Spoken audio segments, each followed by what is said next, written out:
So today I have the great pleasure of speaking with Jonathan Pageau, whom I know primarily as a thinker, who's a carver of orthodox icons that are absolutely beautiful. I have one in my house of St. Michael and the Dragon, and an increasingly prominent YouTuber, prominent among intellectual YouTubers, I would say, essentially, as particularly those who are interested in religious and philosophical and artistic ideas. And Jonathan and I have been talking back and forth for, I would think, about 6 or 7 years now, eh?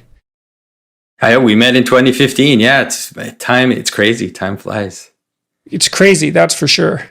So we haven't spoken for 2 years, maybe? Yeah, we saw each other, I think, when your book came out and you came to Montreal for a little event, and I picked you up at the airport.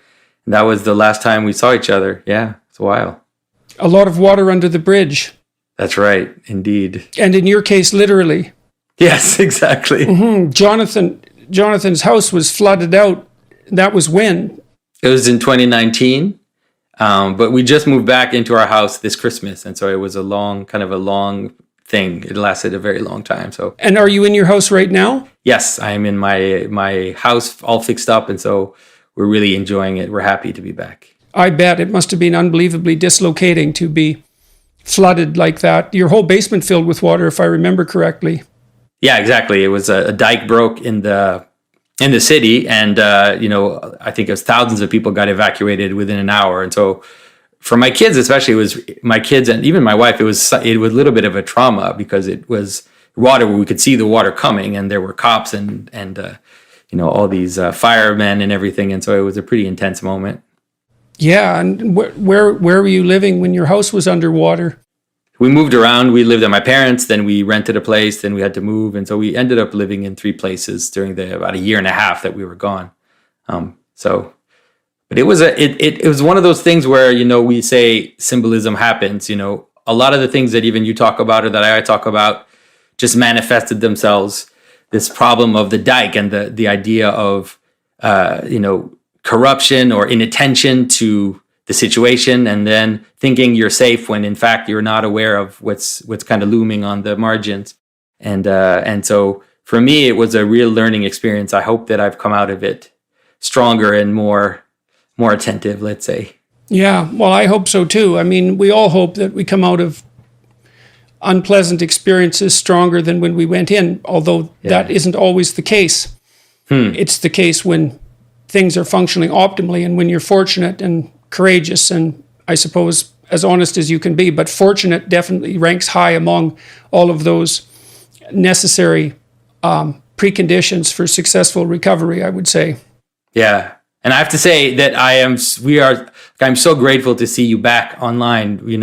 That I know you've heard this, but there have been thousands of people thinking about you, praying for you, and really rooting for you. And, I actually saw Tammy last year when I went to bring your icon, and I just remember just feeling helpless. And she was like, would you go to Russia? And I was like, I'll go to Russia. I'll go see Jordan in Russia. It didn't seem like it was a reasonable thing to do. And it's probably better it didn't happen. But we've definitely been praying for you and rooting for you and thinking about you, Jordan. No, I appreciate that a lot. And I'm back to some degree, I would say. I still think I'm running at about 5%. So, yeah, and that's partly why I was concerned about talking to you today. We're generally discuss things that are relatively deep, and it's still difficult for me to go deeply into anything that's happening to me because it's so unbelievably awful. And it's been hard on my faith, I would say. And my book is coming out, my new book. I should show it to you. I just got copies of it yesterday. That's Beyond awesome. Order. It's unbelievable that you wrote that during all of this. I can't believe that when you say you're running at 5%, I think that your 5% is pretty close to the 100% of most people. Yeah, well, I don't know if that's true or not, but it's 5% for me. And getting the book was actually somewhat of a traumatic experience, I would say, because it reminded me, like it's a concrete reminder of everything that's happened over the last 3 or 4 years, and all things that I found very difficult to process, both on the social front and on the, let's say, biological health front. So I was reading, oddly enough, I got a book sent to me by Bishop Barron, the first draft of a book, and it's written by a couple of professors. It's called Jordan Peterson, God and Christianity, The Search for a Meaningful Life, by Dr. Christopher Caxor and Dr. Matthew Petrusek. Word on Fire Institute. It's a Catholic response to my biblical series. Now, hopefully they won't be too upset about me talking about it today, but I won't talk about it that much. The book itself, it was rather a shock to me. They're at Loyola Marymount University, and it was kind of a shock to me to see them talking about these are religious scholars talking about my biblical series. But I think a lot of people didn't understand, and I could see it in my with the way people were reacting to your biblical studies, your biblical interpretations. People didn't understand, how is it that we can barely get 100 people in our church, and Jordan has 1 million people listening to him kind of struggle to get through these passages and do it in a very improvisational kind of existential way. And to me, it's funny because I think I have a deep affection for the way that you approach things, and obviously we connect together in the way we think. And so to me, it was like, this is what you guys should have been doing for a while, is trying to understand how it is that this stuff is talking about reality, and not just a bunch of arbitrary things that you need to believe or that you need to kind of attend to. And because these stories, they really are telling us about the structure of being. And so I think that that's the way that you approached it. And that's why people are resonating to what you're saying, because they're like, finally, someone can help us make sense of these stories that we're somehow strangely attracted to, or frustrated by, or disgusted by, or whatever it is. But there's this push and pull with these stories. And so I think that I've seen a lot of Christians listen to your biblical talks. And of course, sometimes you say things and they're like, okay, that's way off the rails. And then other times you say things and they can't believe the insight that you're able to pierce. And so I'm not at all surprised that Catholic scholars would kind of look at what you were doing. And we all hope that you're going to do more of that for sure. Yes, well, I would like to. I'm thinking about trying to attempt a book on Exodus and lectures as well, although I wouldn't say that I'm in any shape to do that yet. But it's a dream, let's say. I'm pretty much completely non-functional for the first 3 or 4 hours of the day. I get up and I can barely stand up, and I go have a sauna for an hour and often sleep during that period of time. And then at the same time, I cook breakfast. I use an air cooker, and then I go walk for anywhere between 7 and 10 miles. And even though by the time I get out of the house, I'm dizzy as can be, and it's difficult to stand up. But after about a mile or two, I get my legs under me to some degree. And then by 2 o'clock, I'm kind of functional, and although extremely anxious. And then I'm able to do a little bit of work, and often to sit down at 4 o'clock. My mind seems sharp enough, although my memory isn't good. I can't bring things to mind like I used to, which is quite distressing. And I have very little emotional resilience, and I'm worried for that reason about the release of this book. I just did a London Times interview that was really difficult, we followed that. Let's say it's that frustrating. It's funny because this, again, it was like the same stories are playing out again. This person goes after you, and then it just turns against that person, and it's just she's exposed for the fraud that she was being in during that interview. And so, I think in the end, it's so strange that it keeps happening over and over. I've really decided not to do mainstream interviews now for a good while, because it seems to me that I've gone to the well of public sympathy, so to speak, enough times, and that if this happens to me 2 or 3 more times, let's say, people are going to rightly say, how many times does it take for Peterson to learn?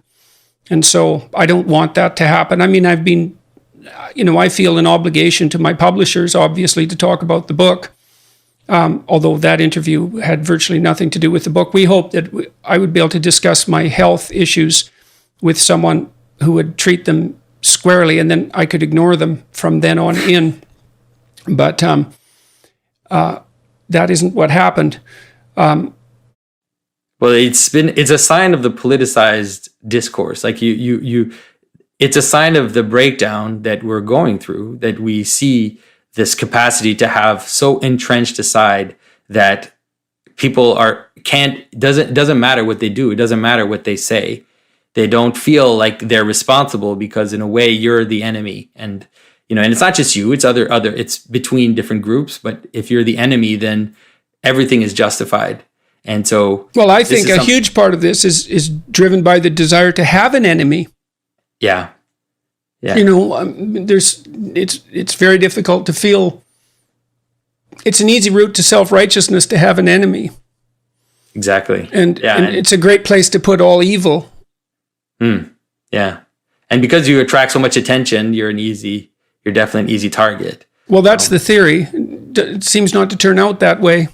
Yeah.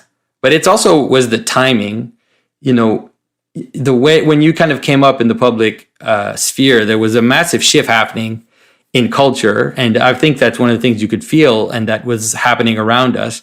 And to some extent, Donald Trump had something to do with that as well, in the sense that it was this malaise that was there and this kind of this jostling and this and this is what led to all that kind of discourse. And so I think that you became identified almost mythologically, I guess, as a character, and people, treat you that way and they act with you that way in many respects. Yes, and it becomes very difficult to it's become very difficult for me to understand what character I am. So much has changed in my life over the last 5 years. I've been on leave from the university, so that's very destabilizing. I don't have my clinical practice anymore, and so I was, seeing 20 people a week. So that's a huge transformation in my life. My house has been completely renovated. It was renovated while my wife was ill, and so we didn't. The renovation went on in our absence, and so I'm a foreigner in my own house, which is, although I'm starting to become accustomed to it, and there's some things I like about the new house, but I don't feel at home in it, I wouldn't say. And I've only been here for 2 months in the last 3 years because I was on the road. And then, all this, and everything that's happened has been very disruptive for my family. And of course, Tammy got so unbelievably sick and with something that was supposed to be fatal and recovered more or less miraculously. And then I've been so unbelievably ill, or still am. And I just don't know where to put any of this. I can't think about the past at all because so much of it is incomprehensible, especially over the last 5 years. I can't think about the present because I'm in so much pain. And I can't think about the future because I don't know what I'm going to do. And I have no idea how long this pain is going to last. I've been in pain, really severe pain, for 2 years now. And and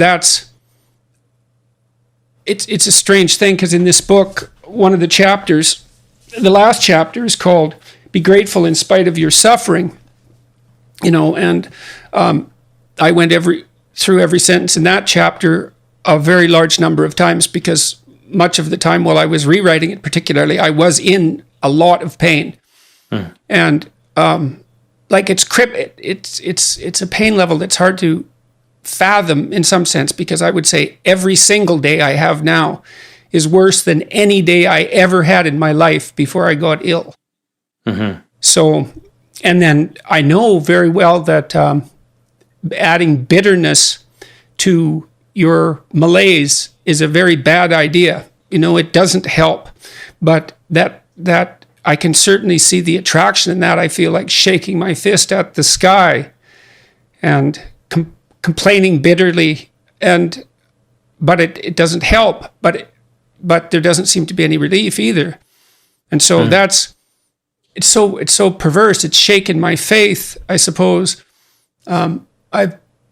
I'm in this perverse position where my work has, in principle, helped so many people, and yet I don't seem to be able to dig myself out of my current circumstances. So. Well, or even to make sense of them. Yeah. I think that the role that you've played is a kind of a transition role, and that transition manifests itself to you as a trying to have your feet on two sides of rifting of two islands that are floating away from each other, and you're trying to hold on. You're trying to kind of help people focus on the middle and help people avoid radicalization and avoid falling into camps in a manner that will lead to God knows what.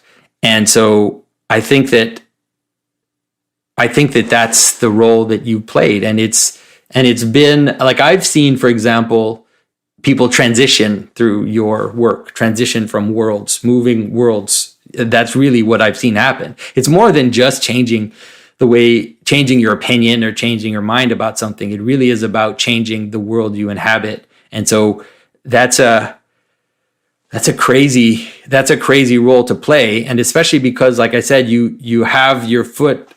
It's like you kind of have your one foot or one eye, let's say, looking towards, I would call religion, or looking towards Christianity or something like that. And then you have another eye, which is still very much immersed in a kind of secular humanism. And you have one leg that is, you understand people that are more left-leaning, you understand people that are more right-leaning. You have this capacity to kind of understand everybody, but that means that you make enemies on all sides too. Well, the overwhelming response that I've got publicly has been, I would say, traumatically positive. Yeah. And you wouldn't think that would be possible, really, but I find it that way. I mean, partly it's overwhelming to have people constantly tell me in person their responses to what I've been doing. It's very emotional, and I get caught up in that quite quickly. And of course, on YouTube and the social media platforms, YouTube particularly, the bulk of the comments about me are very, very positive. It's 99-1 often in terms of likes and dislikes. And it's too much. Well, I don't know what category to put it in. I don't know how to conceptualize it. I mean, part of me, the practical part, of course, says, well, I just happened to adopt a new technology at a time when it started to boom and filled a kind of niche that was empty in that technology at that time. But in some sense, that doesn't really cut it, because it doesn't have anything to do with the content. And then I think, well, I have been dealing with these, borderline religious issues. Well, certainly not just borderline. There's lots of religious people who seem to think that I'm dealing with religious issues. And that's really what I wanted to talk to you about tonight. So this book I mentioned earlier talked about disagreements with my conceptualization of Christ, let's say, and I'm not sure what that conceptualization is, by the way, exactly. It's a mystery to me. But I can say some concrete things about it. I mean, I understand and appreciate the symbolic significance of the ideal human being.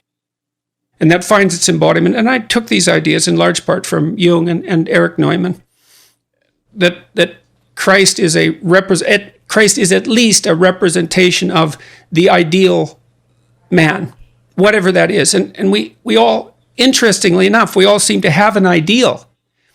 And that ideal has us, right? And that's where it's very interesting to consider the role of conscience, because your conscience will call you out on your behavior. And so it seems to function as something that's somewhat independent, or at least as something that you can't fully voluntarily control, because if you could voluntarily control it, then you just tell the pesky little bastard to go away, or to pat you on the back continually, because there must be few things in life more pleasurable than being a fully committed narcissist, to really believe that everything that you do is right and that you're a good person. And I suppose if you could wave a magic wand and rearrange your mind so that it was constantly telling you that, you'd do it. But you don't seem to be able to do that in relationship to your conscience. It trips you up. And so so it tells you when you're not living up to your own ideal. And that means that you have an ideal and you don't even know what the hell it is, but you certainly know when you transgress against it. And I know that there's a strong line of Christian thinking that's identified the conscience with divinity, sometimes with Christ inside, sometimes with the Holy Spirit. And those are very interesting conceptualizations, but you can think of them psychologically, and you can even think about them biologically, to some degree, because we're so social. If we don't manifest an appropriate moral reciprocity, we're going to become alienated from our fellows, and we won't survive, and we'll suffer and die, and we certainly won't find a partner and have children successfully. And so, to some degree, the conscience can be viewed as the voice of reciprocal society within, and that's a perfectly reasonable biological explanation. But the thing is the deeper you go into biology, the more it shades into something that appears to be religious, because you start analyzing the fundamental structure of the psyche itself, and it becomes something. Well, it becomes something with a power that transcends your ability to resist it. So you can think about Christ from a psychological perspective, and my critic, this particular critic that I've been reading, said, well, that doesn't differentiate Christ much from a whole sequence of dying and resurrecting mythological gods. And of course, people have made that claim in comparative religion. Joseph Campbell did that, and Jung to a lesser degree, I would say, but Campbell did that. But the difference, and C.S. Lewis pointed this out as well, the difference between those mythological gods and Christ was that there's a representation of, there's a historical representation of his existence as well. Now, you can debate whether or not that's genuine. You can debate about whether or not he actually lived and whether there's credible objective evidence for that, but it doesn't matter in some sense because it does, but there's a sense in which it doesn't matter because there's still a historical story. And so what you have in the figure of Christ is an actual person who actually lived plus a myth. And in some sense, Christ is the union of those two things. The problem is I probably believe that, but I don't know. I'm amazed at my own belief and I don't understand it. Because I've seen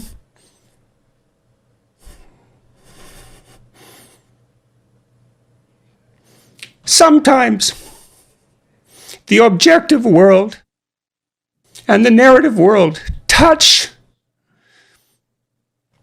That's Jungian synchronicity. Yeah. And I've seen that many times in my own life. And so in some sense, I believe it's undeniable. We have a narrative sense of the world. For me, that's been the world of morality. That's the world that tells us how to act. It's real. We treat it like it's real. It's not the objective world. But the narrative and the objective world touch. And the ultimate example of that, in principle, is supposed to be Christ. But I don't know that seems to me oddly plausible. Yeah. But I still don't know what to make of it. Partly because it's too terrifying a reality to fully believe. I don't even know what would happen to you if you fully believed it. If you believed in the story of Christ, or if you believed that history and let's say the narrative meet, let's both, say. I think you, because when you believe that, you buy both those stories. You believe that the narrative and the objective can actually touch. Yeah. I mean, we saw that, you and I mean, this is a trivial example, but when we were discussing, we had a sequence of discussions around frog symbolism 4 years ago. Yeah. That was very bizarre, to say the least. And that was a trivial example, relatively trivial example of the narrative world and the objective world coming together. Didn't feel that trivial at the time. Well, the way that I like to deal with this is that one of the things, it's already there in your thought. It's already there in the way that you talk about reality, which is that one of the constitutive aspects of how reality unfolds and how it appears to us is something like attention. right? It's something, there's a hierarchy of manifestation, because everything that appears to us in the world has an infinite amount of details, right? It has an indefinite amount of ways that you could describe it, angles by which you could analyze it.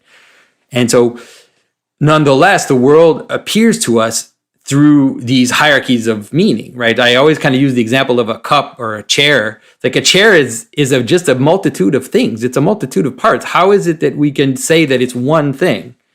There's a capacity we have to attend, and this capacity we have to attend is something like a co-creation of the world.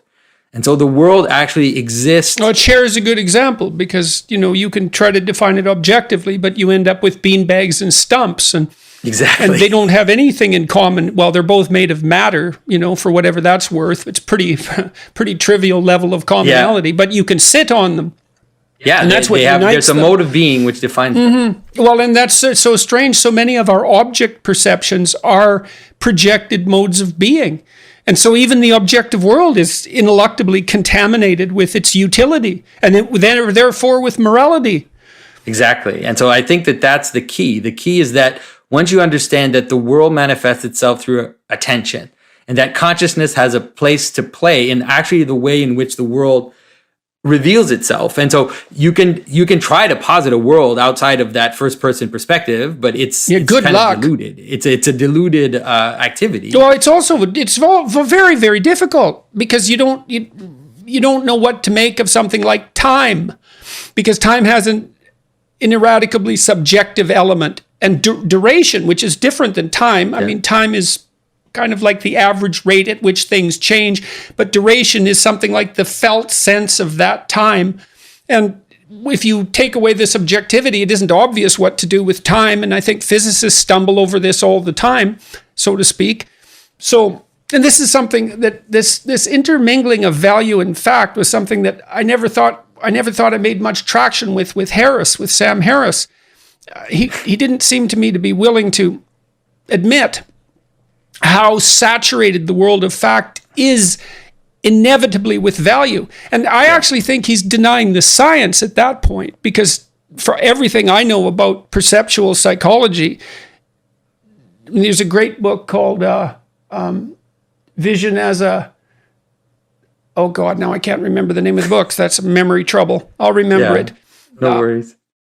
The idea is that if that is true, then there are certain things which come out of that. There are certain necessary things down the road from that insight, which is that attention plays a part in the way the world lays itself out.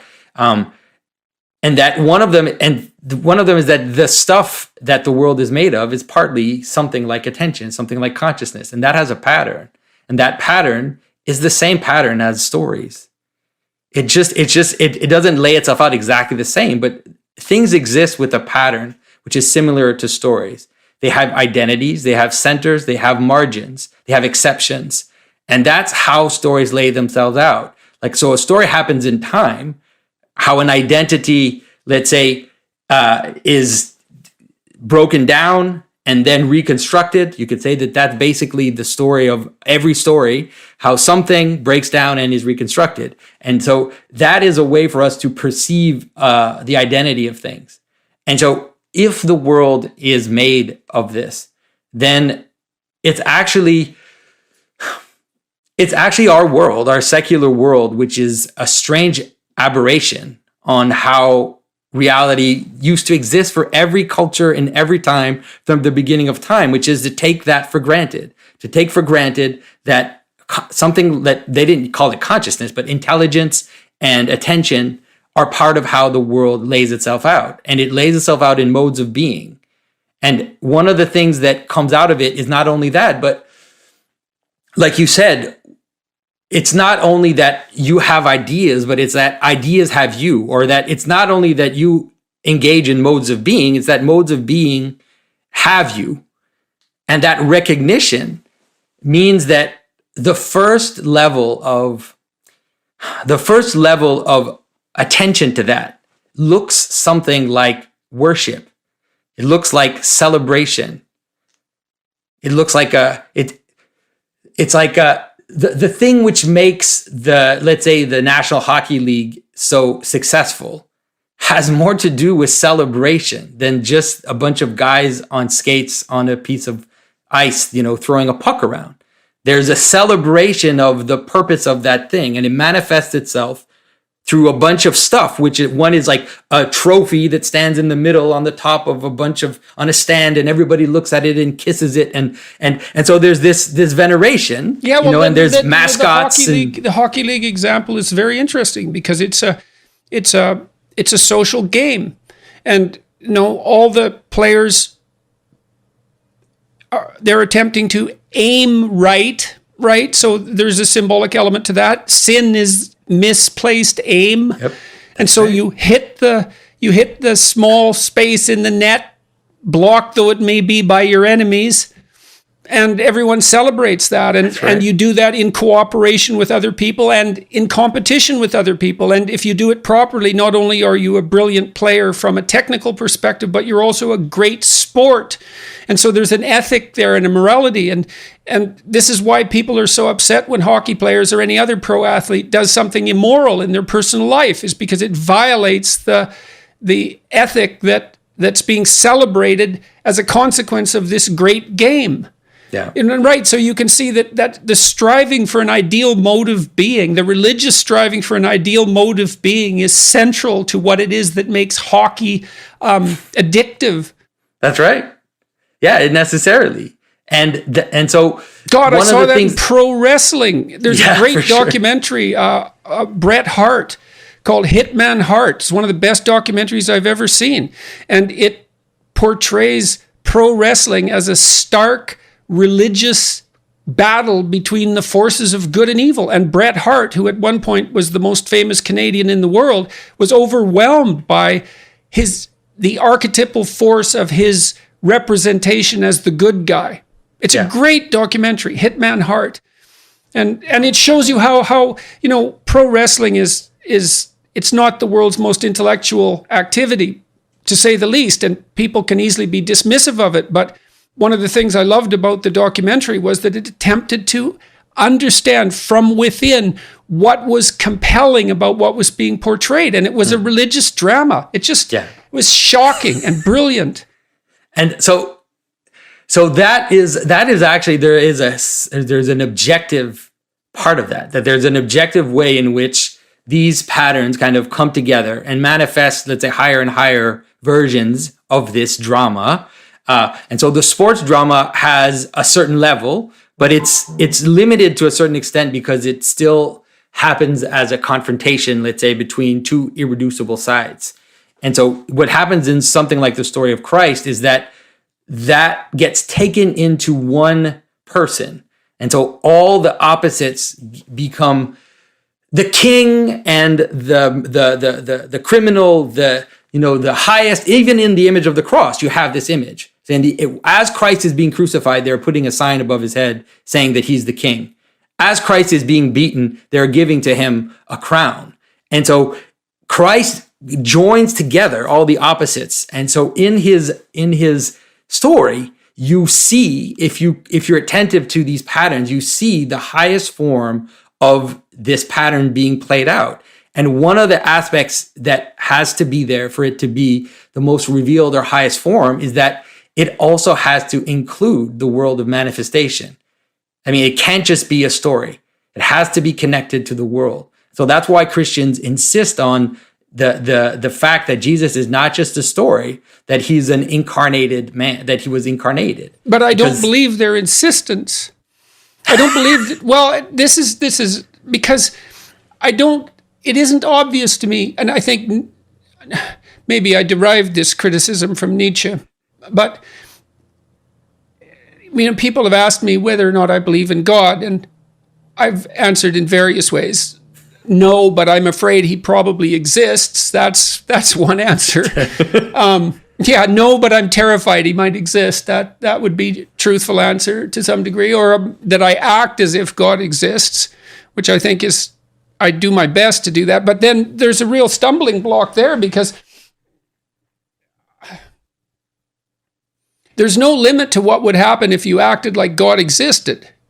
Yeah. You know what I mean? Because I believe that acting that out fully, I mean, maybe it's not reasonable to say to believers, you aren't sufficiently transformed for me to believe that you believe in God, or that you believe the story that you're telling me. You're not a sufficient, the way you live isn't sufficient testament to the truth. And That's people would certainly say that, let's say, about the Catholic Church, or at least the way that it's been portrayed, is that with all the sexual corruption, for example, it's like, really, you believe that the Son of God, that Jesus Christ was the Son of God, and yet you act that way, and I'm supposed to buy your belief. And it seems to me that the church is actually quite guilty on that account, because the attempts to clean up the mess have been rather half-hearted in my estimation. Yeah. And so I don't think Christians don't manifest this, and I'm including myself, I suppose, in that description, perhaps, don't manifest the transformation of attitude that would enables the outside observer to easily conclude that they believe. Yeah. Now the way to deal with that, or the way to understand that, is that they do in a hierarchy. There's a hierarchy of manifestation of the transformation that God offers the world, and we kind of live in that hierarchy. And those above us hold us together, you would say. And so in the church, there's a testimony of the saints. There are stories. There are hundreds and hundreds of stories of people who live that out in their particular context to the limit of what it's possible to live it. And even today, there are saints, living saints, who, for example, like in the Orthodox tradition, we have this idea of what they call it the gift of tears, or the joyful sorrow of people who live in prayer with weeping, constant weeping. And it's this kind of strange mix of joy and sadness, which kind of overwhelm them, and they live in that joy and sadness nonstop, and they pray, without end. And so that exists. But then that's one of the reasons why. That's kind of one of the reasons why, when I talk about this idea of attention, like it manifests itself in the church as well, is that you often say, and I understand it, when you say something like, I act as if God exists, or, I'm afraid to say that God exists. And I think it's because you think, or you tend to think, that the moral weight of that is so strong that you would crumble under it, that you would just be crushed under it. And I think believe that. And I think that I understand that, but the first thing to act as if God exists, let's say it this way, to act as if God exists, the first thing that it asks of you is not a moral action. The first thing that it asks of you is attention. That's why to act as if God exists is, first of all, to worship. And I know people are going to hear this. Well, then I have a terrible problem with that too at the moment, because I'm in so much pain. Like, one of the things that one of these theologians discussed the idea of, and sorry, I want to let you get back to your point, but he discussed the idea of the yoke of Christ being light, and that there was joy in it. And there's a paradox there, obviously, because it's also a take up your cross and follow me sort of thing. But the fact that I've been living in constant pain makes the idea of joy seem cruel, I would say. And I have no idea how to reconcile myself to that. I mean, I've reconciled myself to that by staying alive, despite it.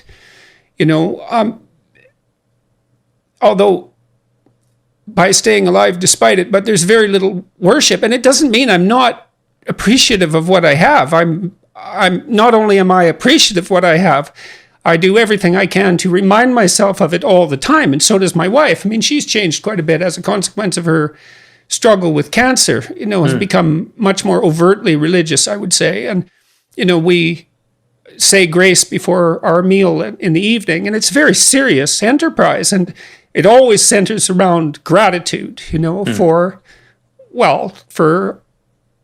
the ridiculous volume of blessings that have been showered down upon us at a volume that's really quite incomprehensible.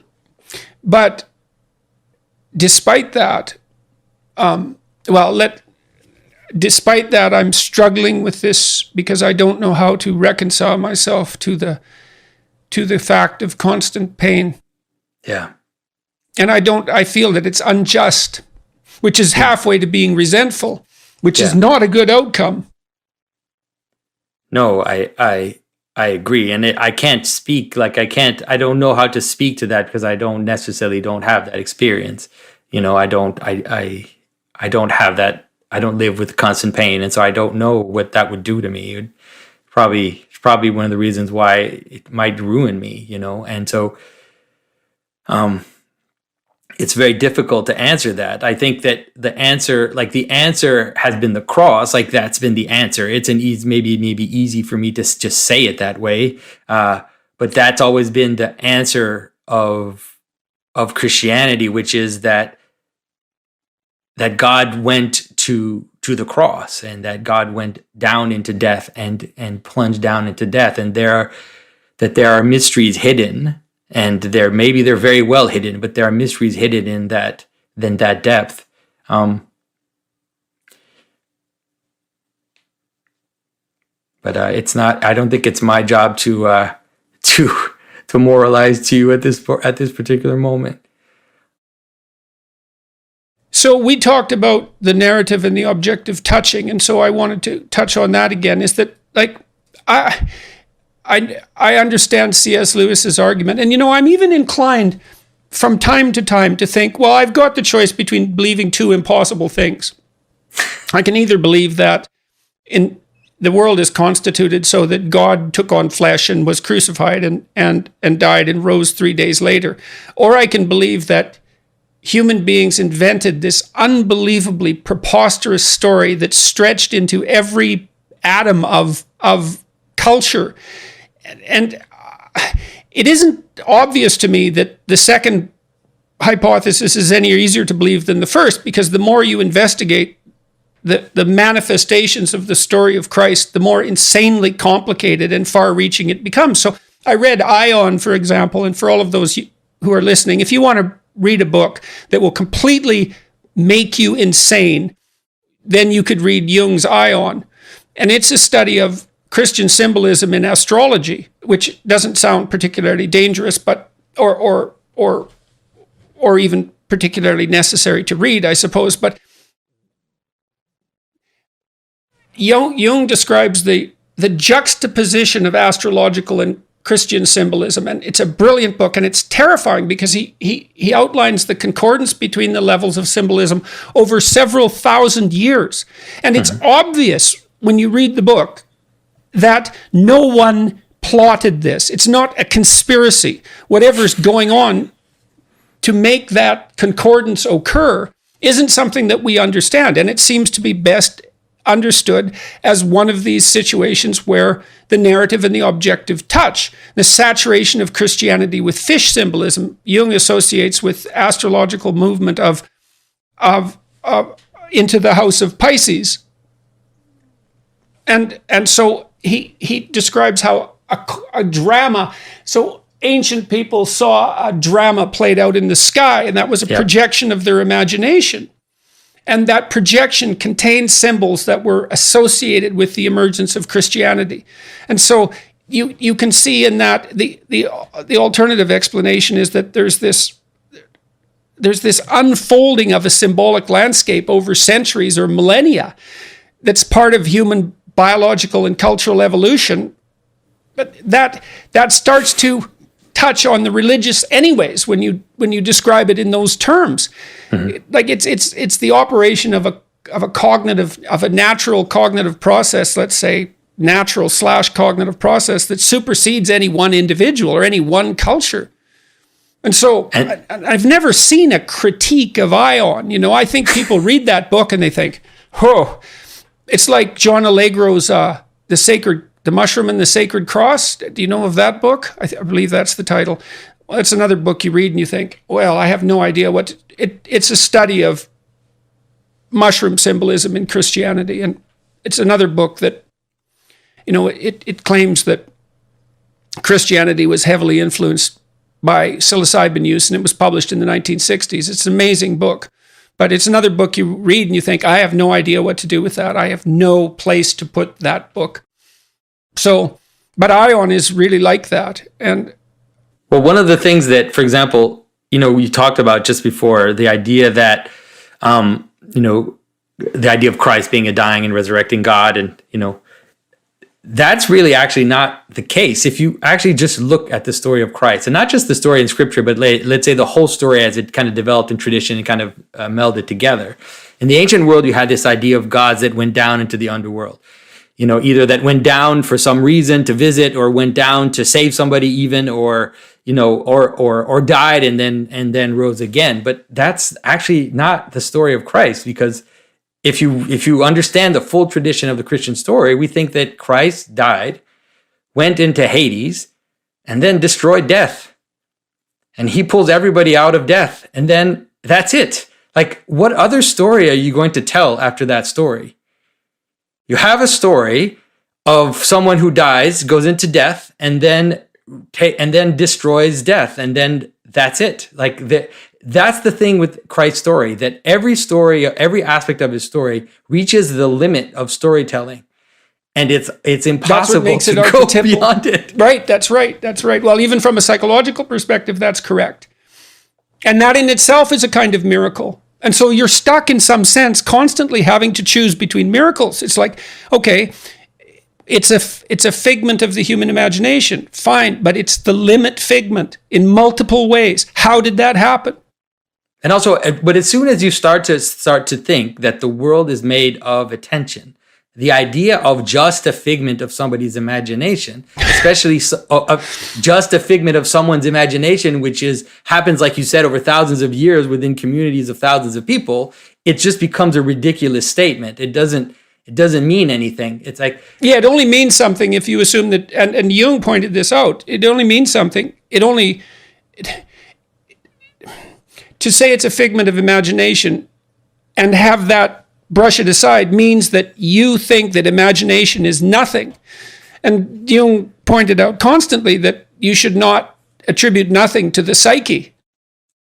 It's what you depend upon. It's the ground of your existence. It's not nothing. It's the thing that you take for granted more than anything else.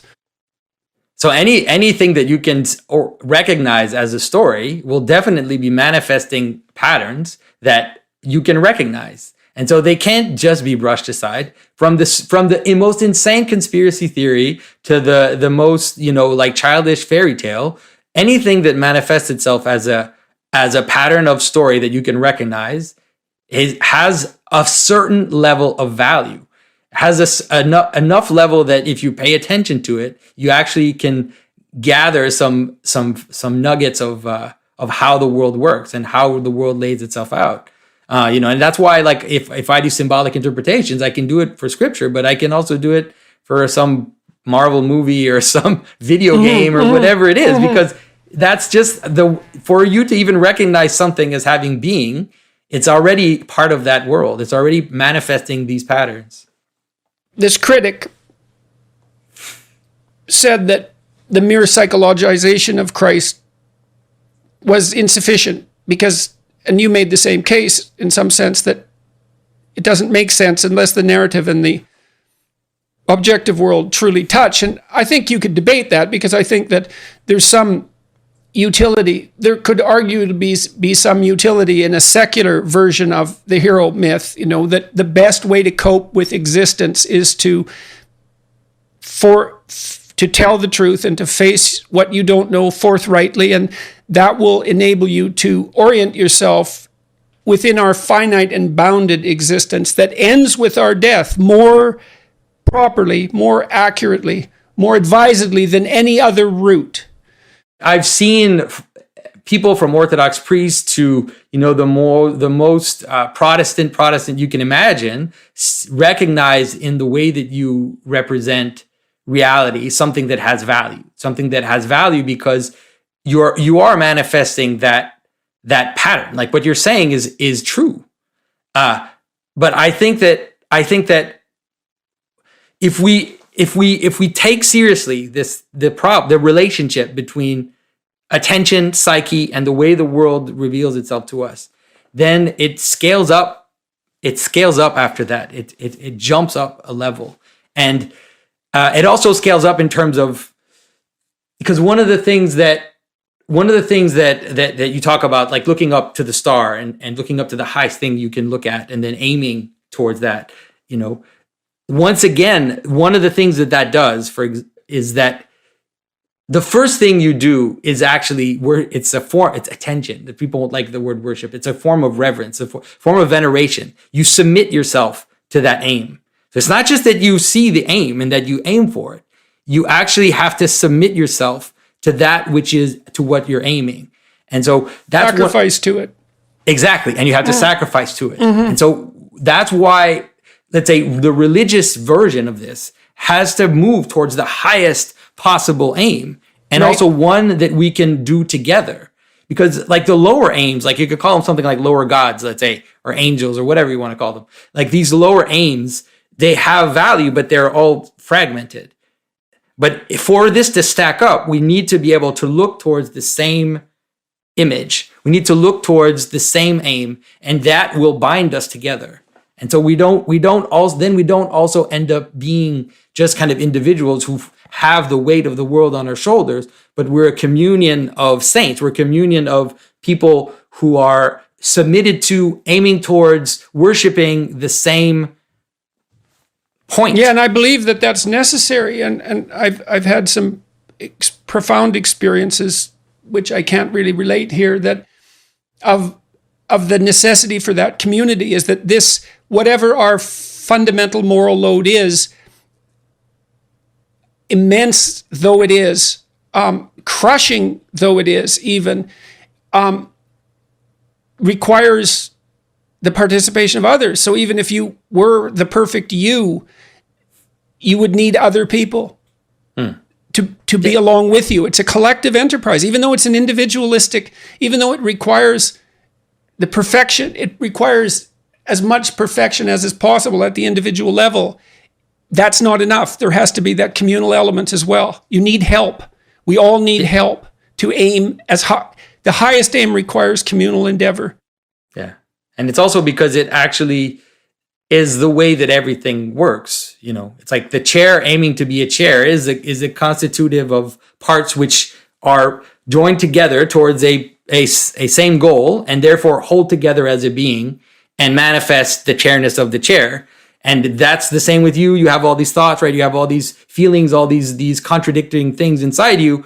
And you need, by aiming up towards, I believe that the image of Christ, let's say, by aiming towards the image of Christ, you constitute your being into that being that's able to attend, to sacrifice, to love. And then that scales up with people. I agree. People well, together. And I think you are aiming, and this is something else I tried to point out to Sam. You're either aiming at Christ or something lesser. Yeah. Or if things get really out of hand, you're aiming at something opposite, and you don't want to be doing that.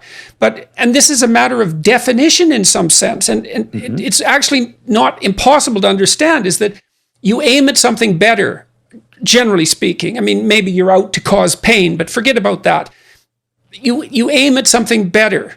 You wouldn't do it unless it was better. In fact, it virtually defines better. The whole idea of better is predicated on the idea that there's an aim that's beyond you. And then the highest of those aims is the highest aim is the amalgamation of all higher aims. And that's a perfect mode of being. And that by definition, that's a psychological perspective again. That by definition is Christ. But then there seems to be something too convenient about C.S. Lewis's insistence that also had to manifest itself concretely in reality at one point in history. And I'm not like,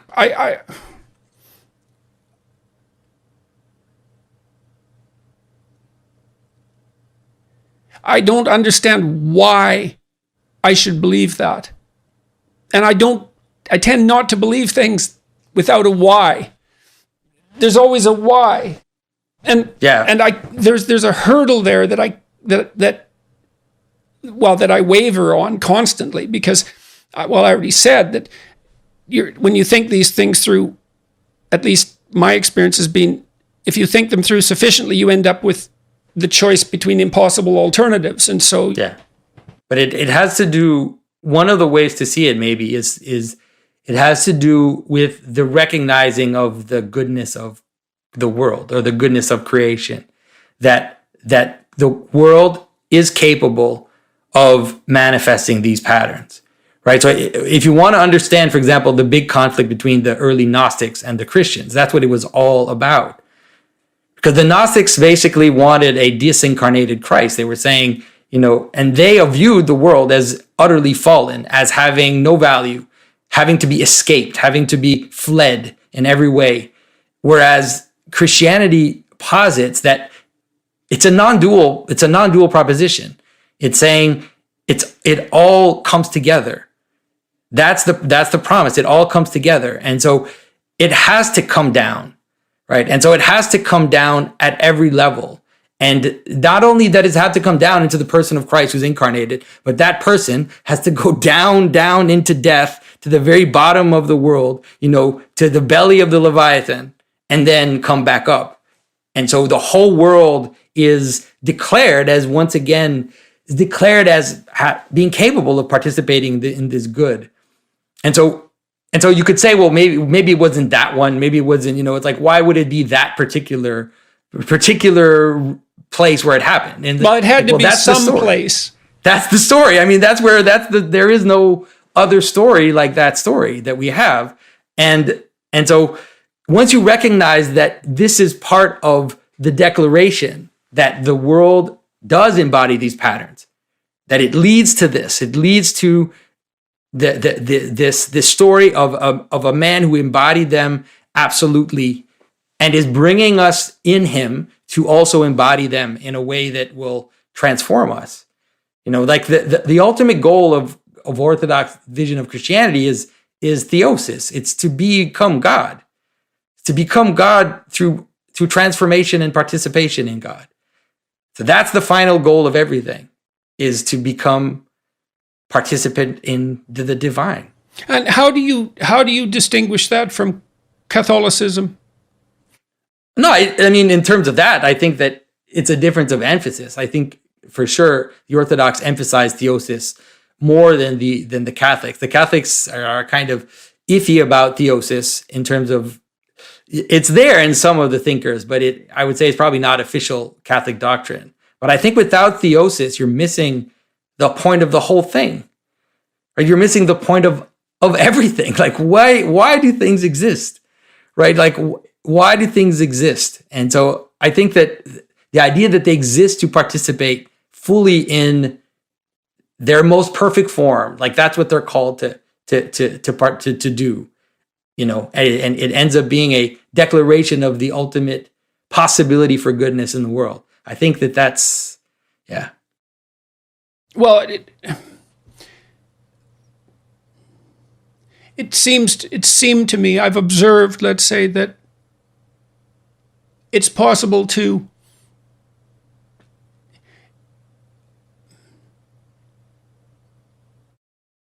it isn't obvious to me that anyone wants to live a meaningless existence. I don't think you can live a meaningless existence without becoming corrupted, because the pain of existence will corrupt you without a saving meaning. And it also seems to me that you can sell the story that meaning is to be found in responsibility. When I've tried to sell that story to myself, I seem to buy it, and when I've tried to communicate it with other people, it renders them silent, large crowds of people silent. And that's strange, because I'm not sure why that is. It's perhaps because the connection between responsibility and meaning had never been made for in that explicitly somehow,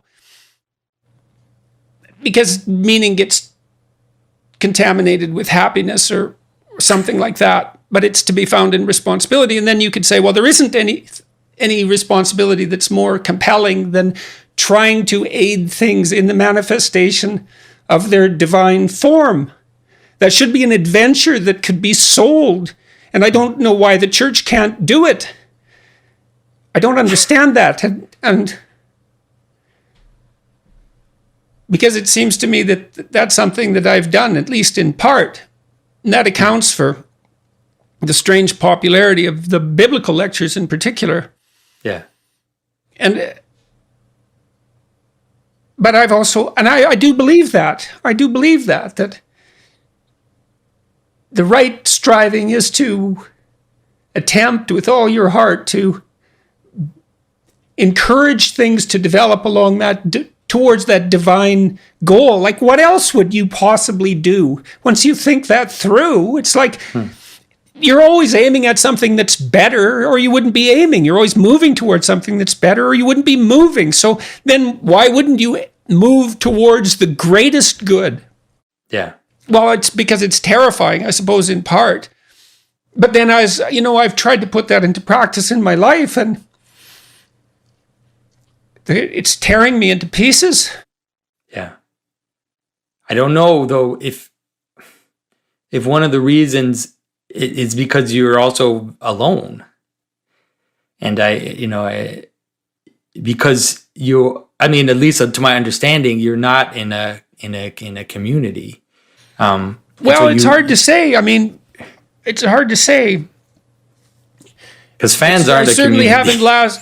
Well, they've been a community. I mean, one of the things that has held me together certainly is the commitment that I feel to the people who've been so positive towards me and my family.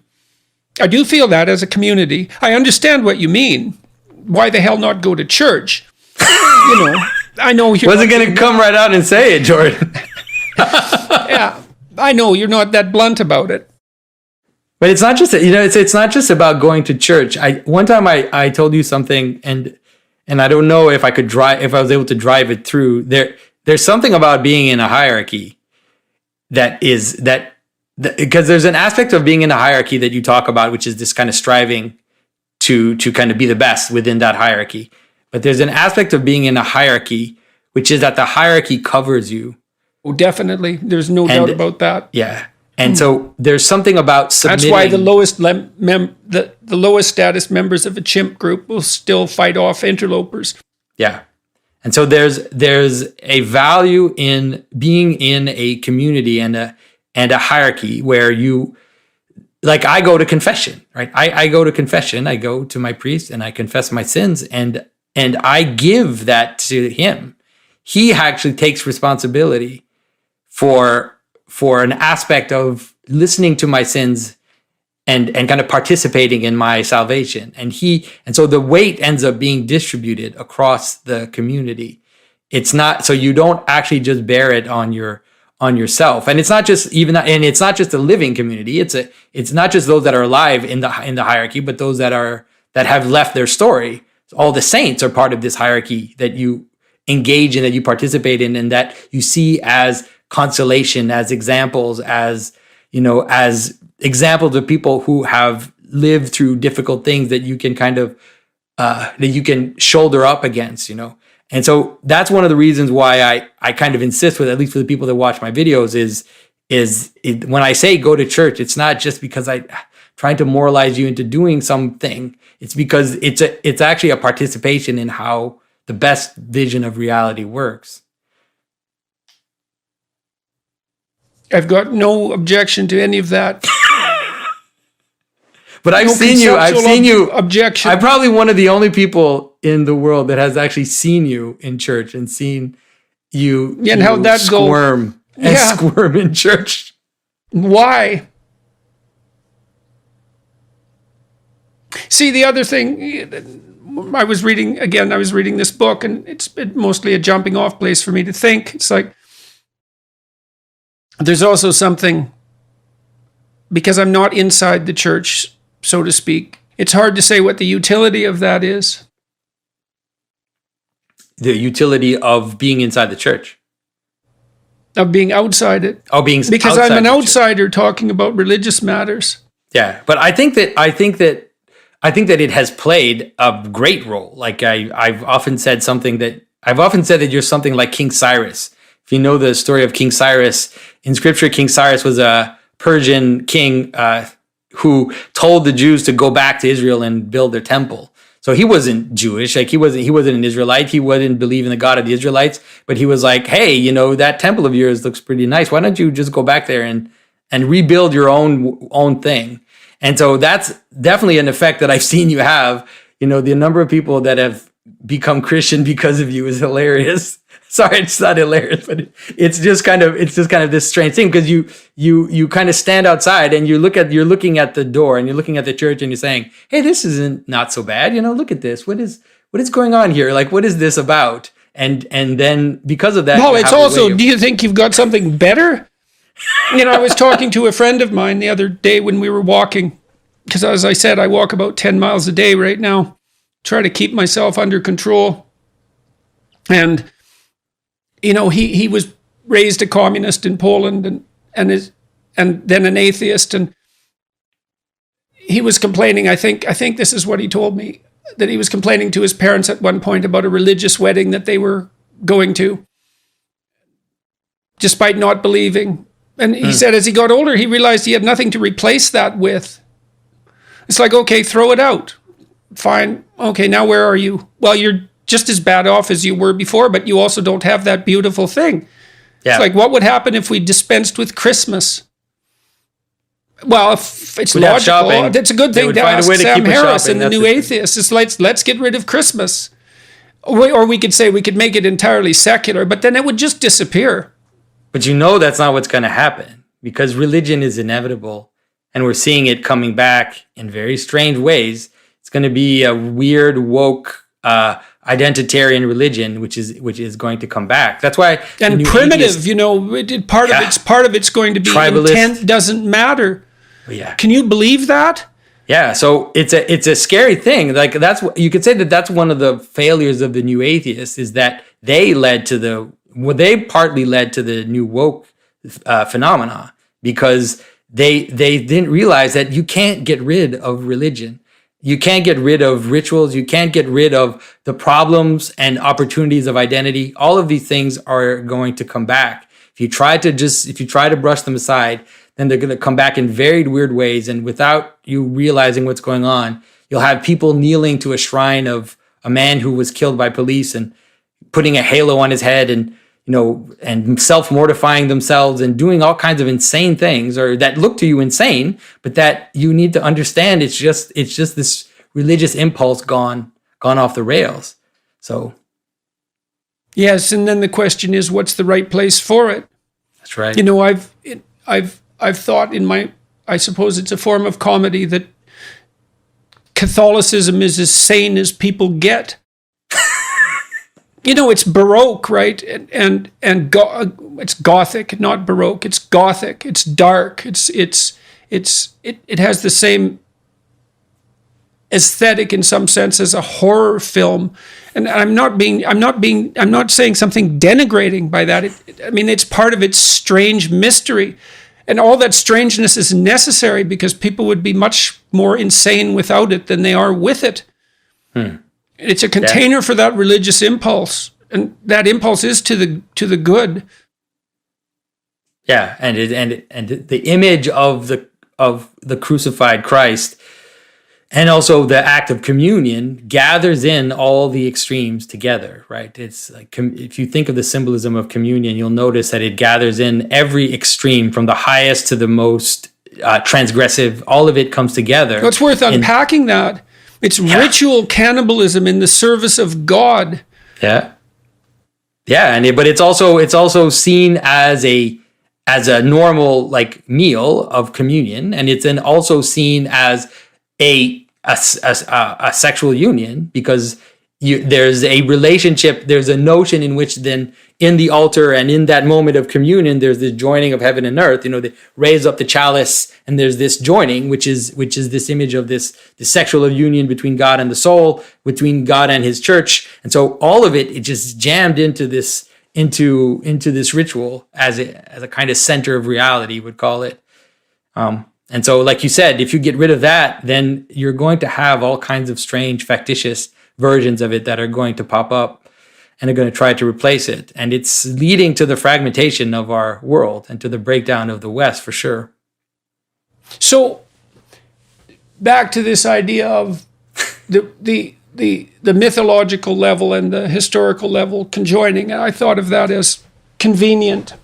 That's a stumbling point for me in relationship to the Christian story. You say it has to be like this if the world is constituted in a good manner, and it's the has to be. I mean, is that so? How about if it's constituted? Just let me say one. Just let me say this one thing, because I've been struggling towards it. It's an act of faith, and so let's say that your faith is that you decide to make the notion that reality is good the cornerstone of your faith. It's something that you believe, or is it something that you courageously assume? And is there a difference between that and belief? And if you courageously assume that the world is good, that reality is good, then the touching of the narrative and the objective in this manner that's demonstrated by Christ, that becomes necessary. Is that the idea? So to me, it's funny. I don't see it as an act of faith in the way that we think of an act of faith, like this jump of faith or whatever. I see it as an act of trust, faith as trust, you would say. That's fine. That would be a courageous assumption if it's trust.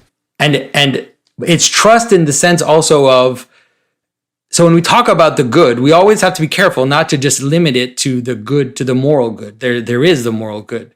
But when we talk about the good, we're talking about the good in a much larger way.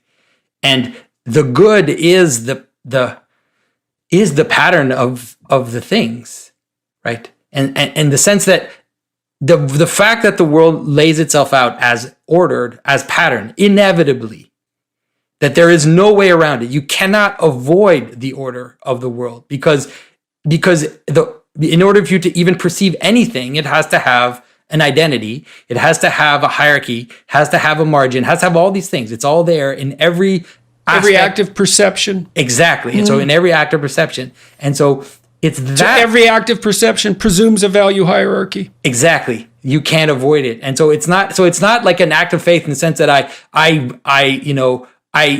at the outset think the world is nihilistic and chaotic. It's like, no, I don't. I think that, on the contrary, I think that you could say it in a religious way, that the love of God holds the world together, and it's inevitable that things are held together by these patterns of being that are always aiming towards the good, even in the very identity of whatever it is that you're encountering.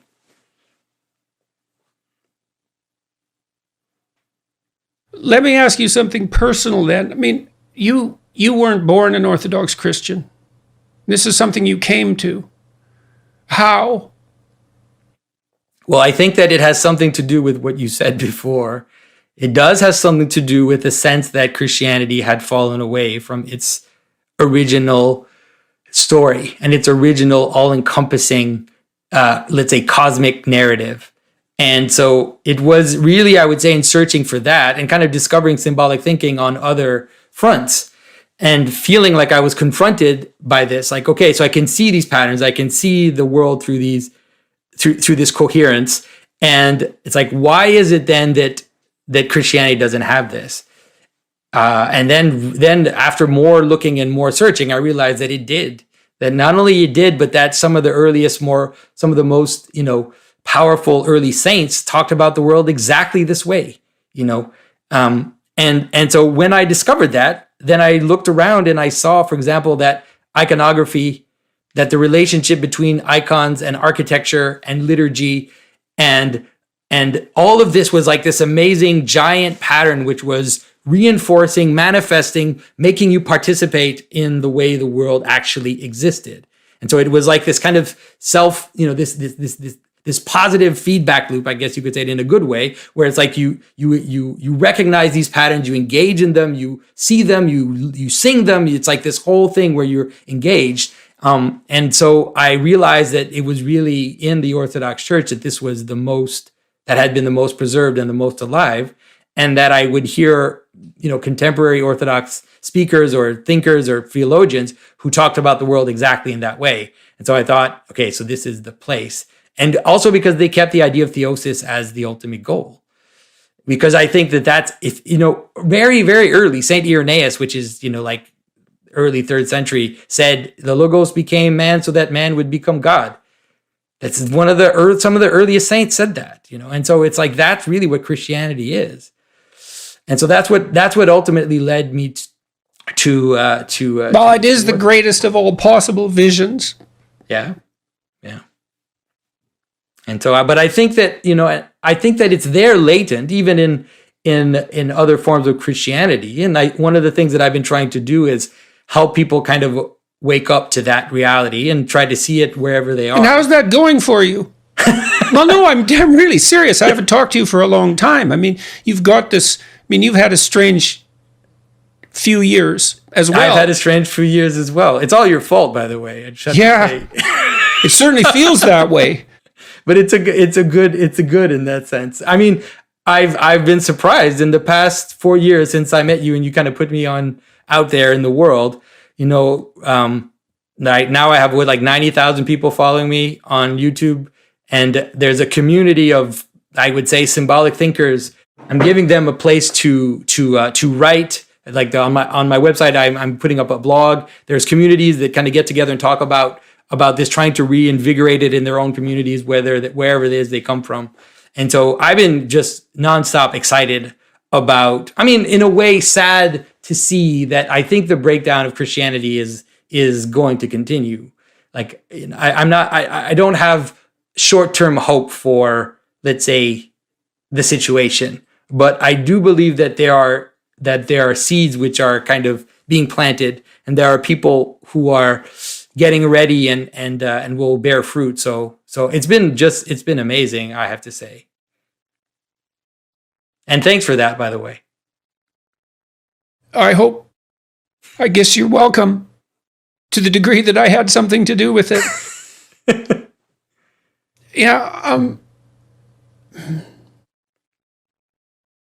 Did you on Twitter, you asked about the virgin birth. I don't know if you wanted, if you still have juice, if you still have energy to talk about that, or sure, why not?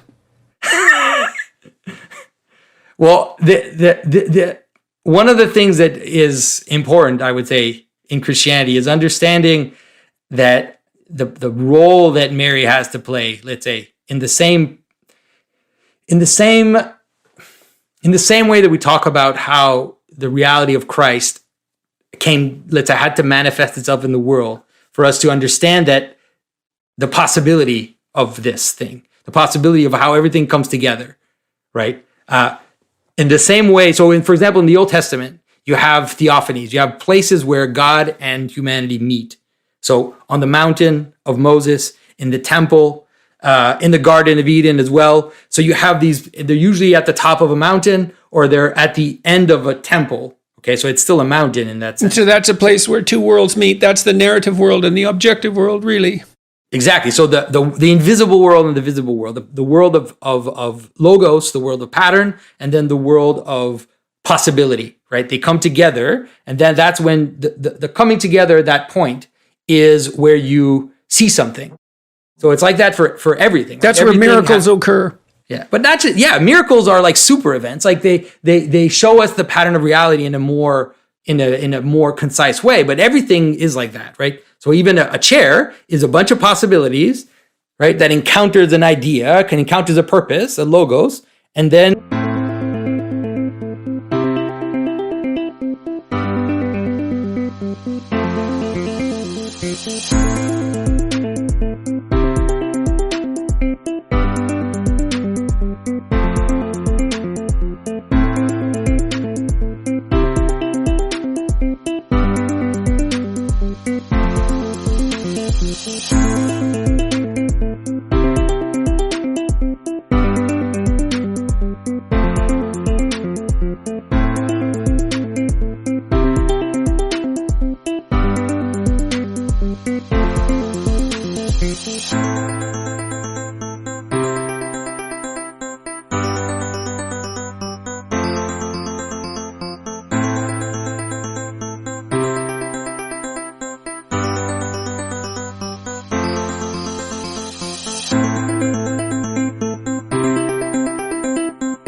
then you have a chair. You can't have just a bunch of stuff or else you don't have a chair. You need that to meet. So at the center of everything that exists, there's a little temple, a mini temple, and there's a little incarnation, right? A little, like a mini one. It's not, I don't want to seem heretical or anything, but there's this little like mini thing that happens.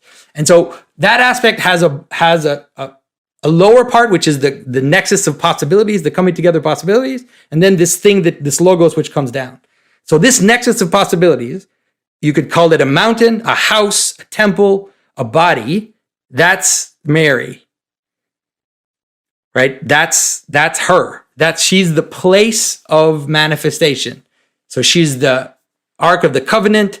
She's the temple. She's the mountain. She's all of that. And then we play that role. You could say the church, the body of Christ, we play that role. We come together in love, and then the divine logos descends and manifests to unite the body, right, together, and to reveal himself in that unity of the body. So we see Christ in the unity of love. So Christ says they will know you by how you love each other, because that's how you know that a body exists, is that it's coherent. It holds together as a body.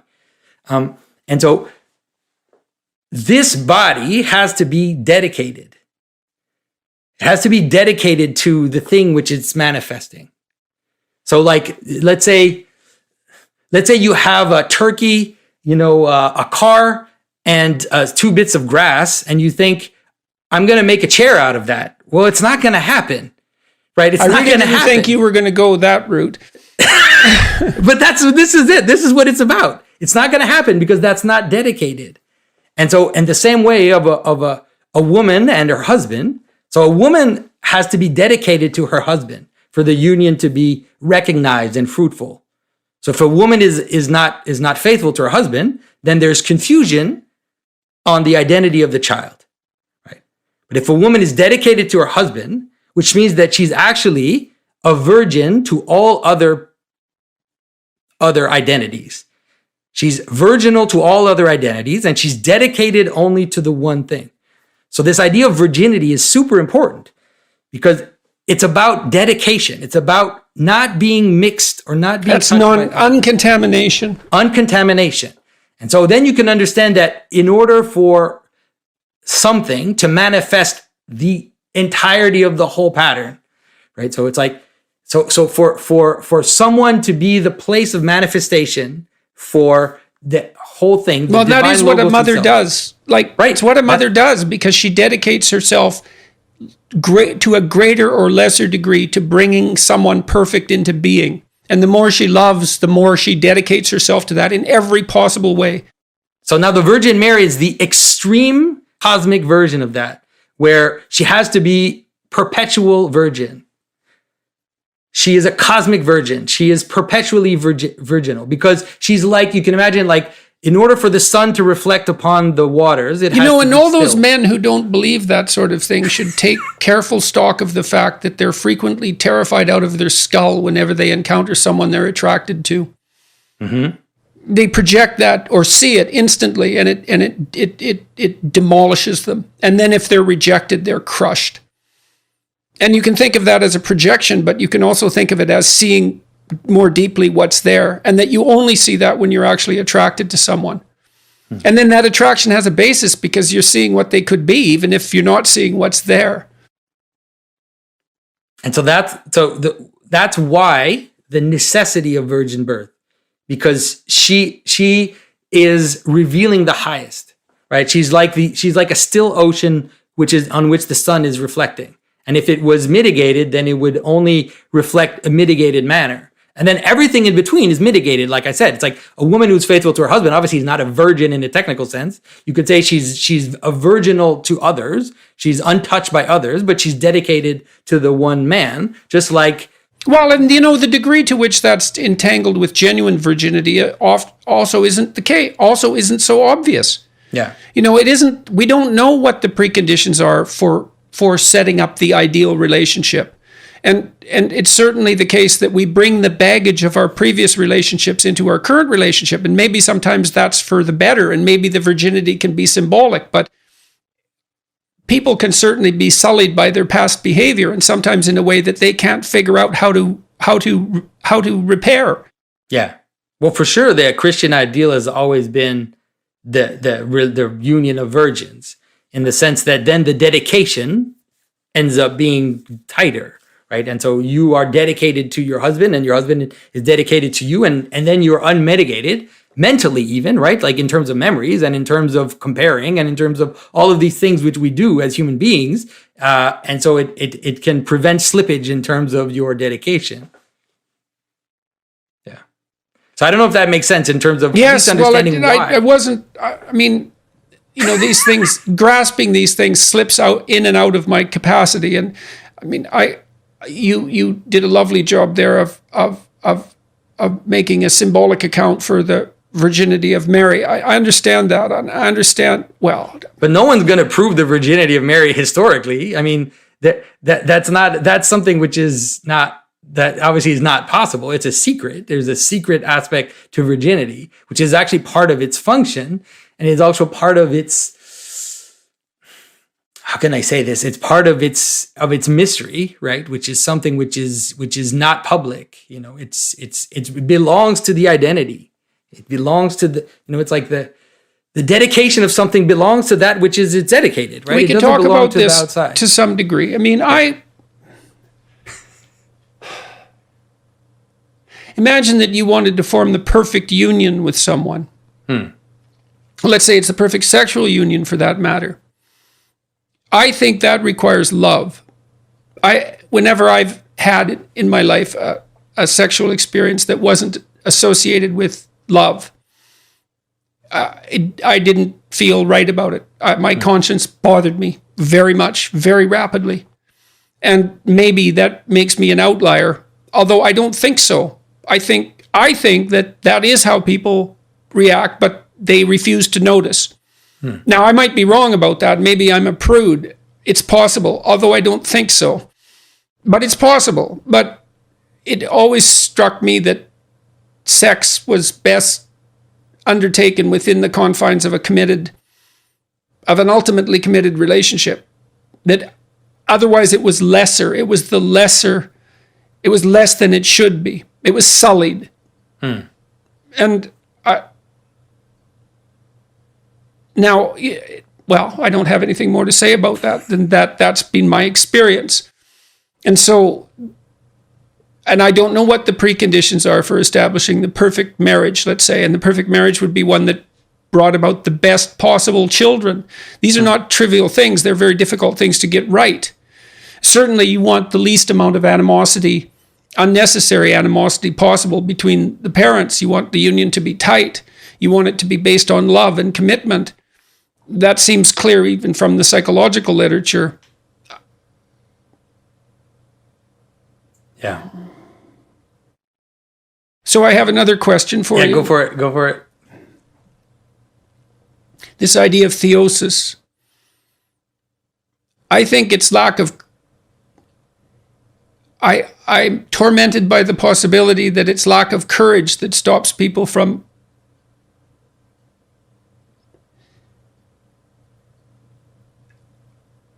bringing into being that union with God. You think that possibility there sits there in front of all of us, and it was actually realized once in history? Well, I would say that at least in the tradition of the church, it was perfectly manifested in Christ, but there are other saints that have reached theosis. And that's what we're all called to, that we're all called to become one with God to the extent that that's possible. Well, then I guess we're stuck with the old problem, which is, if that's the case, then why does the world seem so unredeemed? Yeah. Well, because we're distracted, with reason, where we tend to attend to the lower things. We get distracted by our emotions. We get distracted by all these things around us that are trying to get our attention, and then we aim towards these smaller things. We aim towards whatever it is, right? We aim towards making money. We aim towards getting this or having some prestige. And these, because the problem is that these things all give us a small sense of satisfaction. And so they are like little idols, I guess you could call them. And so we just aim toward these lower things. And that's one of the reasons why we struggle to see this higher ideal, And so that's one of the reasons why, I guess, what's one of the reasons for church as well is that, it's kind of forces you, even if you're distracted or whatever, to come together at least once a week or whatever, stand together and sing together. Yes. And to concentrate. I know, I understand that. Yeah. I remember cynicism that was sort of in the air, I suppose, when the Christianity of my youth started to decompose, when people started to not attend church in droves. The cynical justification in part was, well, those are 1 hour a week Christians. How hypocritical can you get to claim allegiance to this high ideal and then to go back and live your tawdry life? How could anyone participate in anything like that? And what we've replaced it with is never doing it, even for an hour a week, which is actually quite a lot of time compared to none. Yeah. So the replacement has not been an improvement by any stretch of the imagination.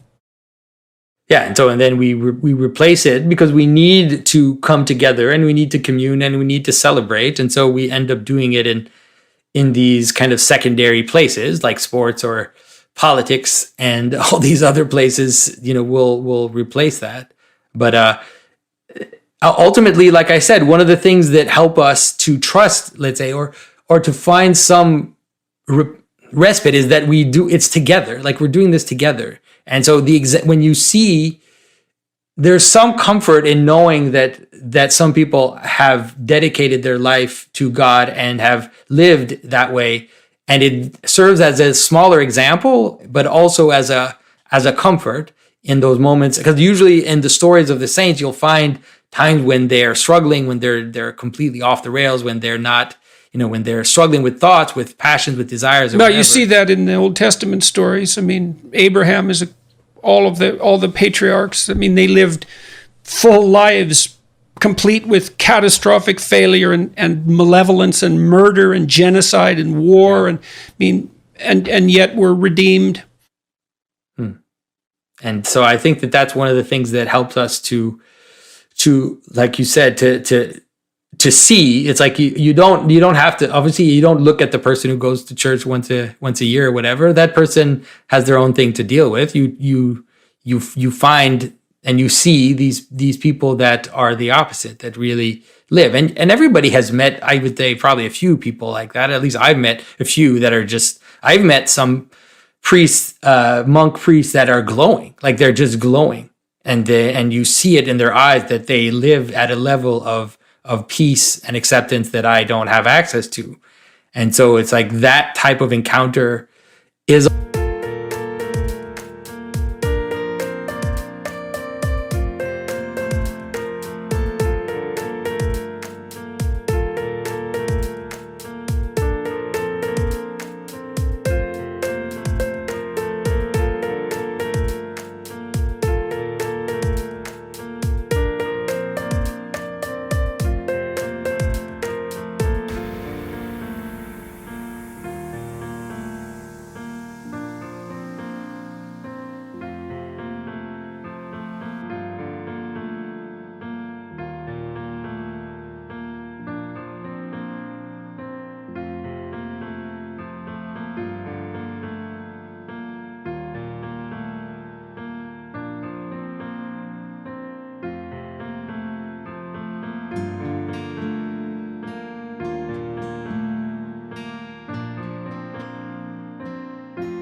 also part of your transformation, because it tells you like, oh yeah, I see it in your eyes. Like I can see that this exists. It's not just something we talk about. I want to talk a little bit about heaven. So I talked to Matt Ridley a while back and Bjorn Lomberg, and I'm interested in their thinking because they're trying to plot an optimistic course for the future, one where at the highest levels of social integration, we decide how human society should look, at least insofar as we conceptualize how it might look if we addressed some of the major problems that beset us. But it's an attempt to make things better. It's an attempt to bring about something increasingly resembling heaven on earth. I mean, heaven is generally conceptualized. You can conceptualize it as a state of being. It might be the state of being that those people that you described live in. I've had paradisal experiences where everything transformed itself into something that was perfect, that appeared perfect. And I was unable to stay in those frames of mind. The heaven, is that something we build? Is that something? I don't understand the relationship between the heaven that awaits us, let's say, after we die. That's the idea, and what we build here on earth. Do those touch? Is that the doctrine? There's so much of this doctrine I don't understand at all. I think a way to see it has to do with attention again, and it has to do with a hierarchy of attention. If you try to build heaven, you're going to fail. You're going to fail miserably because you're not aiming high enough, right? You're aiming, and then you get stuck in these weird world of opposites that you don't even understand the side effects of what you're doing, you know. And so for one person, heaven will look like if everything could be perfectly ordered, then, right? And then we know what that looks like. And another person will look at heaven and think if everything could be free, if we could all just be free, and then that we know what that looks like. And so the idea is to look higher. There's a story that I've been we have to strive for something better, but then we end up in, which is what you're saying, is that we end up with the Tower of Babel, or we end up with the flood, or we end up with the catastrophe, continual catastrophe of unintended consequences. But as you yourself said, we are aiming for something better. And so the question is, how do you pursue utopia while avoiding the pitfalls? And that's a theological question, I would say. And I think I know this, people are going to hate that I say this, but it has to do with worship. It has to do with what you worship. So if you worship those things that you're aiming towards, the lower things, if you worship the making a safer society, if you worship the making a freer society, if you worship making a stronger society, all of these things are going to go off the rails because they have unintended consequences that you don't understand, because they're a fragment of reality. You know, they need to be encompassed together in order to reach something higher. And so that's the danger of ideology. It's the part takes the place of the whole. So the idea is that if you worship God, then those other things will kind of lay themselves out slowly, and you won't be able to force them. They'll kind of lay themselves out slowly, and they'll start to manifest, progressively, but you have to attend to the highest, or else, like I said, and there's an image of Antichrist which is related to this problem. In Scripture, one of the first Antichrists you could say was Judas, who betrayed Christ. Well, there's a story with Judas which is very fascinating, because Christ doesn't talk to Judas very often. But one of the places where Christ talks to Judas is when a woman comes in and wants to anoint and wash Christ's feet with a very expensive perfume. Yep. And then Judas says, what are you doing? Like, why are you doing this? Why don't we give this to the poor, right? And Christ says, the poor will always be with you, but the bridegroom, Christ, the Messiah, is there for a short time. And yes, so that's the other kind of story. It's very difficult to understand how anyone could have invented that story. Like, it's not the story of propagandists. No. In fact, it's the opposite. Yeah. But that story has to do with attention. So Christ obviously isn't saying you shouldn't help the poor. Christ has said to help the poor. He said it many times. You have to help the poor, give to the poor, of course. But he's saying get your hierarchy in order. And you'll help the poor more effectively way than any other. That's the case. That is the case. So it's like it starts with worship, and the acts that she's doing, if you look at what she's doing, first of all, she bought something expensive.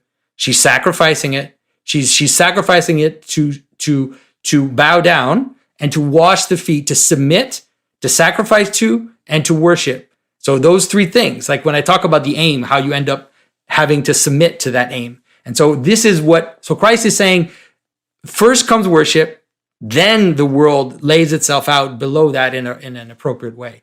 And that's what the Sermon on the Mount says too. Yeah. And those that are saying help the poor as their ultimate goal, in Scripture it says that Judas didn't even want to help the poor. He wanted to take the money for himself, really. Like he was a thief, actually, and he was taking the money out of the purse. And so those that just want to reduce... Well, I suppose the truth of the matter is that the genuineness of your desire to help the poor is precisely proportional to the degree that you embody Christ. That's right. And it can't be otherwise. It cannot be otherwise. I see that. I see that clearly, because otherwise things will go astray. So that's one of the problems with the modern projects of utopia, is that they're Babylesque in their attempts, and you can see like the type of gestures that the world authorities are posing in terms of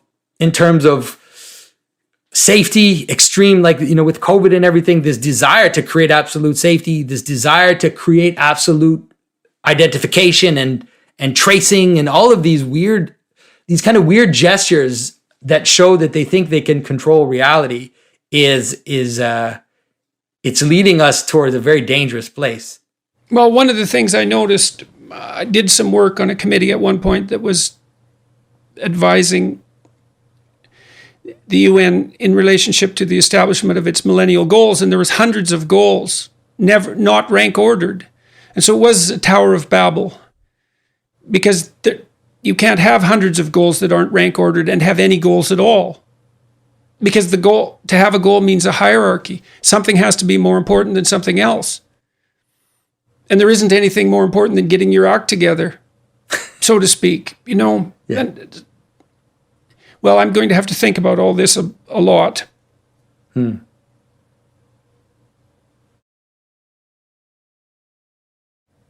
Yeah. But there's the question that keeps lurking in the back of my mind, which is, does the fact that that's how it should be mean that that's the way that it is? And that's trust. That's a question of trust. Yeah. Yeah, and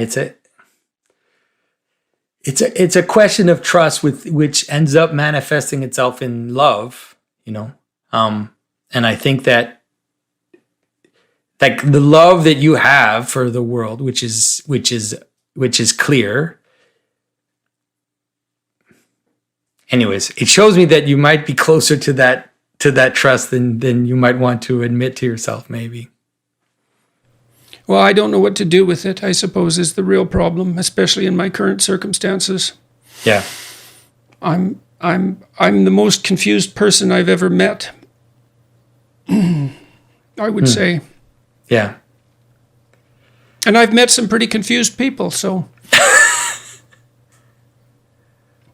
Well, thank you. That was really something. Yeah. It's really a joy to talk to you, Jordan. And, like I said, there are thousands of people who are praying for you, and well, they're keeping me alive. And your story isn't over yet, So much the pity for me. Well, I really, all I can do is really pray that you I don't know how to formulate it, but I hope that you encounter a moment of grace, and that you can also find a body to join with. And I'm always here, like we haven't talked in a few years, but obviously you're more there's only part so of my much life. I can stand talking to you.